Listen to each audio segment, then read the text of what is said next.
Hello बच्चों, मैं साधना वर्मा स्वागत करती हूँ आपका अपने चैनल सेसा क्लासेस में। तो आज के लेक्चर में हम डिस्कस करेंगे जीके के कुछ मोस्ट इम्पोर्टेंट क्वेश्चन जो कि अक्सर आपको एग्जाम में देखने को मिलते हैं और उनसे रिलेटेड कुछ एक्स्ट्रा फैक्ट्स को भी डिस्कस करेंगे।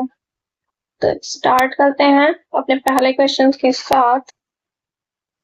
हु गेव द स्लोगन जय जवान जय किसान। क्वेश्चन में पूछ रहा है कि जो जय जवान जय किसान का स्लोगन था वो किसने दिया था। ऑप्शंस हैं जवाहरलाल नेहरू, लाल बहादुर शास्त्री, इंदिरा गांधी या सरदार वल्लभ भाई पटेल। तो इसका सही आंसर है ऑप्शन बी, लाल बहादुर शास्त्री। तो जय जवान जय किसान का नारा लाल बहादुर शास्त्री जी ने दिया था। इसका एक्सप्लेनेशन देखते हैं। तो जो जय जवान जय किसान का स्लोगन था वो प्राइम मिनिस्टर लाल बहादुर शास्त्री जी ने 1965 में दिया था, जब इंडिया और पाकिस्तान का वार चल रहा था। कुछ एक्स्ट्रा फैक्ट्स हैं, जैसे कि स्लोगन जय जवान जय किसान किसने दिया था, लाल बहादुर शास्त्री जी ने दिया था। किस ईयर में दिया था, तो 1965 में दिया था। बाद में कुछ एक्स्ट्रा एडिशन भी हुए हैं इसी स्लोगन को लेके, जैसे कि जय विज्ञान, ये किसने दिया, अटल बिहारी वाजपेयी जी ने 1998 में। इसके बाद जय अनुसंधान, जो कि प्राइम मिनिस्टर नरेंद्र मोदी जी ने दिया 2019 में। तो हमें क्या क्या पॉइंट याद रखने हैं। जय जवान जय किसान का स्लोगन लाल बहादुर शास्त्री जी ने दिया। कब दिया, 1965 में दिया। कुछ एक्स्ट्रा एडिशन किया गया है इस स्लोगन में, जैसे कि जय विज्ञान 1998 में अटल बिहारी वाजपेयी जी के द्वारा, एंड 2019 में प्राइम मिनिस्टर नरेंद्र मोदी जी के द्वारा जय अनुसंधान को ऐड कर दिया गया। अब हम बढ़ते हैं अपने नेक्स्ट क्वेश्चन पे। Who was the first president of India. इसमें पूछ रहा है कि भारत के पहले राष्ट्रपति कौन थे। ऑप्शन है डॉक्टर राजेंद्र प्रसाद, या डॉक्टर सर्वपल्ली राधाकृष्णन, या डॉक्टर जाकिर हुसैन, या फिर बीबी गिरी जी। तो इसका सही आंसर है डॉक्टर राजेंद्र प्रसाद। हमारे पहले प्रेसिडेंट जो थे वो डॉक्टर राजेंद्र प्रसाद जी थे। कुछ एक्सप्लेनेशन दिया हुआ है, उसको भी देखते हैं। तो जो डॉक्टर राजेंद्र प्रसाद थे वो हमारे इंडिपेंडेंट इंडिया के पहले प्राइम मिनिस्टर थे, जो कि 26 जनवरी 1950 में इनको प्रेसिडेंट बनाया गया था इंडिया का। ये ऐसे पहले राष्ट्रपति थे जिन्होंने 2 टर्म यानी कि 2 बार राष्ट्रपति की पद पर लगातार रहे हैं। एक्स्ट्रा फैक्ट दिए हैं एग्जाम से रिलेटेड। तो फर्स्ट प्रेसिडेंट कौन थे, डॉक्टर राजेंद्र प्रसाद जी थे। एंड फर्स्ट वाइस प्रेसिडेंट कौन था, तो ये डॉक्टर सर्वपल्ली राधाकृष्णन जी थे। एंड हमारे पहले प्राइम मिनिस्टर कौन थे, तो ये थे जवाहरलाल नेहरू। अब हम बढ़ते हैं अपने नेक्स्ट क्वेश्चन पे। Which planet is closest to the sun? इस क्वेश्चन में पूछ रहा है कि सन के सबसे क्लोज, सबसे नियर कौन सा प्लैनेट देखने को मिलता है। ऑप्शन है वीनस, या मरकरी, अर्थ, या फिर मार्स। तो इसका सही आंसर है मरकरी। जो हमारा सन है उसके सबसे नियर जो प्लैनेट है वो है मरकरी। एंड जो मरकरी है वो स्मॉलेस्ट प्लैनेट है हमारे सोलर सिस्टम की, एंड ये क्लोजेस्ट प्लैनेट भी है सन की, जो कि अपना एक रेवोल्यूशन 88 अर्थ डेज में कंप्लीट करता है सन के अराउंड में। कुछ एक्स्ट्रा फैक्ट्स दिए हैं एग्जाम के लिए। तो सन के सबसे क्लोजेस्ट प्लैनेट कौन है, तो है मरकरी। कौन सा है, मरकरी। एंड हॉटेस्ट प्लैनेट कौन है, इसका सही आंसर होगा वीनस। एंड लार्जेस्ट प्लैनेट कौन सा है? तो जुपिटर हमारा लार्जेस्ट प्लैनेट है। एंड किस प्लैनेट को हम रेड प्लैनेट के नाम से जानते हैं? तो मार्स जो है बेटा, उसको हम रेड प्लैनेट के नाम से जानते हैं। बढ़ते हैं हम अपने नेक्स्ट क्वेश्चन पे, क्वेश्चन नंबर 4 पे। Which planet is known as the red planet? इसके ऊपर वाले क्वेश्चन में तो मैंने आपको बताया है कि किस प्लैनेट को हम रेड प्लैनेट के नाम से जानते हैं। वीनस या मार्स या फिर सैटर्न या जुपिटर को? तो हम मार्स को जो है वो रेड प्लैनेट के नाम से जानते हैं। ये रेड कलर क्यों अपीयर होता है? क्योंकि इसमें लार्ज अमाउंट में जो है इनकी सरफेस पे आयरन ऑक्साइड यानी कि रस्ट प्रेजेंट होते हैं, जिसकी वजह से इनका कलर जो है वो रेड दिखाई देता है। इनके पास दो नेचुरल सैटेलाइट्स हैं। ये दो नेचुरल सैटेलाइट्स कौन कौन सी हैं? Phobos and demos. कुछ एक्स्ट्रा फैक्ट यहाँ पे लिखे हुए हैं इनसे रिलेटेड, जैसे कि रेड प्लैनेट कौन सा है? तो ये मार्स है। लार्जेस्ट वॉल्केनो तो ओलंपस मॉन्स है। इनके दो मून्स कौन कौन से हैं? Phoebus and Deimos.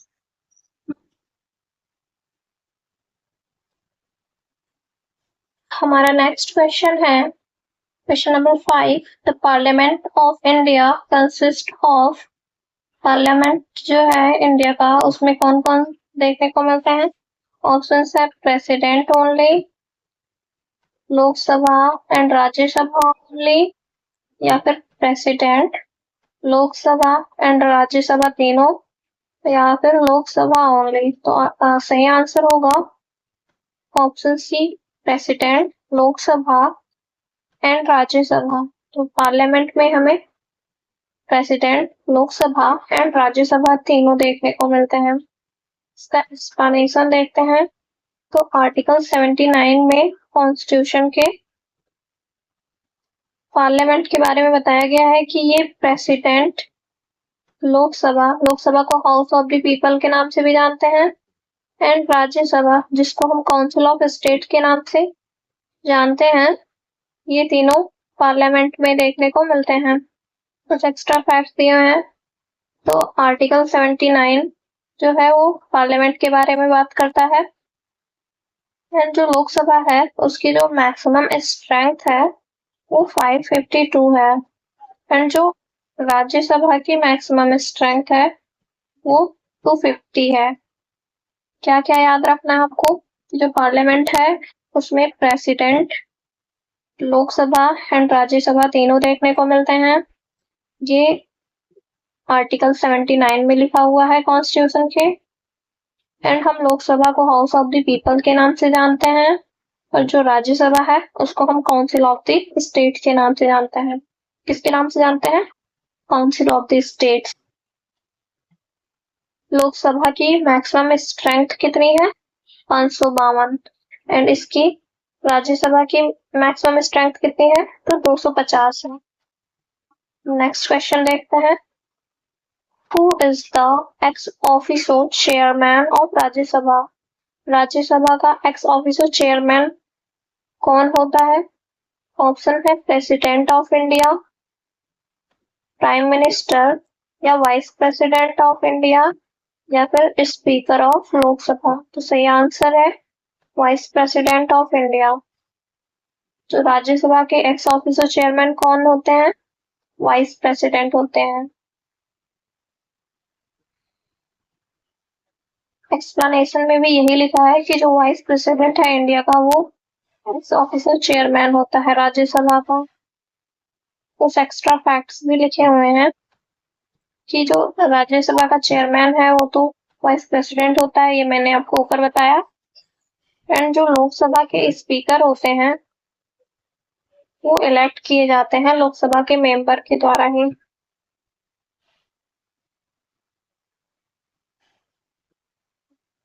एंड जो अभी करंट में यूपीएससी एग्जाम हुआ था उसमें तो टोटल कॉन्स्टिट्यूशनल पोस्ट और उनके रोल्स के बारे में भी क्वेश्चन पूछा था। तो क्या बताया मैंने आपको कि जो राज्यसभा का चेयरमैन होता है वो x officio x of the chairman जो होता है वो राज्यसभा का, वो वाइस प्रेसिडेंट होता है। और लोकसभा के जो स्पीकर होते हैं वो लोकसभा के मेंबर से ही इलेक्ट किए जाते हैं। देखते हैं अपना next question, question number 7। Fundamental rights are contain in which part of the Indian constitution. तो इसमें क्वेश्चन में पूछ रहा है कि जो हमारा फंडामेंटल राइट्स है वो इंडियन कॉन्स्टिट्यूशन के किस पार्ट में मेंशन है। ऑप्शन है पार्ट सेकंड, या पार्ट थर्ड, या फिर पार्ट फोर्थ, या फिर पार्ट 5 में। तो फंडामेंटल राइट्स के बारे में पार्ट थर्ड में दिया हुआ है, इसलिए इसका सही ऑप्शन हो जाएगा ऑप्शन नंबर बी। इसका एक्सप्लेनेशन देखते हैं। तो फंडामेंटल राइट्स हैं वो पार्ट थर्ड में दिए हुए हैं, आर्टिकल 12 से लेके 35 तक फंडामेंटल राइट्स के बारे में दिया हुआ है कॉन्स्टिट्यूशन में, जो कि प्रोटेक्ट करते हैं हमारे लिबर्टी और जो कि इंश्योर करते हैं इक्वलिटी बिफोर द लॉ को। कुछ एक्स्ट्रा फैक्ट्स दिए हैं एग्जाम के लिए कि जो फंडामेंटल राइट्स है वो पार्ट थर्ड में मेंशन है, आर्टिकल 12 से 35 में दिया हुआ है। एंड राइट टू एजुकेशन जो है वो आर्टिकल 21A में दिया है। और इस आर्टिकल को ऐड किया गया था 21A को 86 कॉन्स्टिट्यूशनल अमेंडमेंट एक्ट 2002 के द्वारा। कब ऐड किया गया था? 36 कॉन्स्टिट्यूशनल अमेंडमेंट एक्ट 2002 में। हमारा नेक्स्ट क्वेश्चन है question number 8। Fundamental duties are mention in which part. तो इसमें पूछ रहा है कि जो फंडामेंटल ड्यूटी है वो किस पार्ट में मेंशन है कॉन्स्टिट्यूशन की, पार्ट थर्ड में, पार्ट फोर्थ में, या पार्ट फोर्थ ए में, या फिर पार्ट 5 में। इसका सही आंसर होगा पार्ट फोर्थ ए में फंडामेंटल ड्यूटीज को ऐड किया गया। इसका एक्सप्लेनेशन देखते हैं। तो जो फंडामेंटल ड्यूटी है वो ओरिजिनली नहीं थी कॉन्स्टिट्यूशन में, इसको 42nd कॉन्स्टिट्यूशनल अमेंडमेंट एक्ट 1976 के द्वारा ऐड किया गया था पार्ट 4A में, जो कि आर्टिकल 51A में दिया हुआ है। कैसे ऐड किया गया फंडामेंटल ड्यूटी को? इसको 42nd अमेंडमेंट एक्ट 1976 के द्वारा ऐड किया गया, पार्ट 4A में ऐड किया गया एंड आर्टिकल 51A में मेंशन है। इनिशियली शुरुआत में तो केवल 10 फंडामेंटल ड्यूटीज थी, उसके बाद 86 अमेंडमेंट एक्ट 2002 के द्वारा एक ड्यूटी और 11th ड्यूटी ऐड की गई, जो कि रिलेटेड थी चिल्ड्रंस के एजुकेशन से। कुछ एक्स्ट्रा फैक्ट्स दिए हुए हैं, जैसे कि फंडामेंटल ड्यूटीज पार्ट 4A में है दिया हुआ, उसका आर्टिकल है 51A में, एंड टोटल जो ड्यूटीज दी हुई हैं वो है 11 फंडामेंटल ड्यूटी। देखते हैं अपना next question, question number 9। What is the national tree of India. India की नेशनल ट्री कौन सी है? ऑप्शन है नीम, बनियान ट्री, पीपल, या फिर टीक। तो जो इंडिया का नेशनल ट्री है वो बनियान ट्री है, यानी कि ऑप्शन बी आपका से आंसर हो जाएगा। इसका एक्सप्लेनेशन देखते हैं। तो जो बनियान ट्री है वो इंडिया की नेशनल ट्री है, जो कि सिंबल है लॉन्गिविटी की, स्ट्रेंथ की एंड दी साइलेंस की, और इसको हम एक्सटेंसिव एरियल रूट्स के नाम से भी जानते हैं। कुछ एक्स्ट्रा फैक्ट्स भी लिखे हैं। तो बताया गया है कि इंडिया का नेशनल ट्री कौन सा है, तो ये तो बनियान ट्री है। एंड नेशनल फ्लावर क्या है?